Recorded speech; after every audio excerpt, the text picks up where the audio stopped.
I recently saw a post from a tech executive celebrating the launch of an MCP server for their product, and the comment section under this post got really interesting.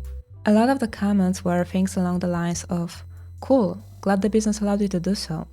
Some other comments try to justify building the MCP servers as something that should be allowed for the engineering to do so that they can work on advanced technical projects, not necessarily focused on delivering the business value. As if building MCP servers was purely a technical feat, almost like a dev toy. Well, MCP servers can bring significant value to the product, but it is true that they are usually introduced to organizations by the engineering teams. So if you're an engineer or anyone else with a valid use case for building an MCP server, in this quick video I'd like to share how to talk about this technology so that you can get the buy-in. And my advice is simple, but it's fundamental. Start thinking of MCP as a tool for solving problems in ways that just weren't possible before, or bringing value that otherwise could not have been brought at all. And what does not possible before actually look like in practice? It stems from the fact that MCP servers serve as a gateway that can provide an alternative conversational user experience layer for your product. By conversational layer, I don't mean a simple chatbot, but an interface that understands user intent and actually allows to do something in the product. One example is user onboarding. Up until now, with a graphical UI, the role of onboarding was to basically teach the user the interface of the product, explain how to navigate it and where to find something. With a conversational interface, you can completely remove the need for the user to learn the UI. You can offer onboarding that happens through natural language, and the end result is, for example, a product that is filled with actual data relevant to the user and created by the user instead of the usual dummy content.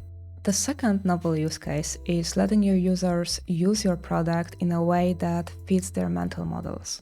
Graphical user interfaces are rigid. They typically offer only one way to perform a workflow and in a very specific sequence, forcing users to mentally stitch together multi-step processes to match the UI. A well-designed MCP server flips that. Users can perform their workflows in whatever way that feels natural to them. But the emphasis here is on well-designed. Very rarely can you just translate API endpoints into tools. More often you'll need to create tools that match the user intentions. The third strong use case is reaching users that live inside AI clients. There is a growing segment of users who do most of their work through tools like Claude, Cloud Code, or Cursor. This is the segment of users you can reach only if your product is accessible through these AI clients. Without it, your product simply doesn't exist for them. And if you're wondering if there is a monetary aspect to all of this, then the answer is yes, absolutely. Effective user onboarding is critical to activate users in your product. Letting your users perform workflows in a way that fits their mental models retains them in your product. And AI clients are becoming a very strong new channel for user acquisition.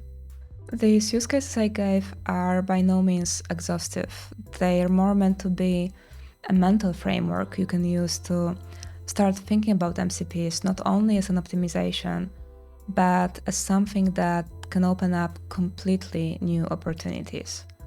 And I hope that you can start building this framework for yourself and your product. That's it for today. Subscribe if you want more content like this, and thank you for watching.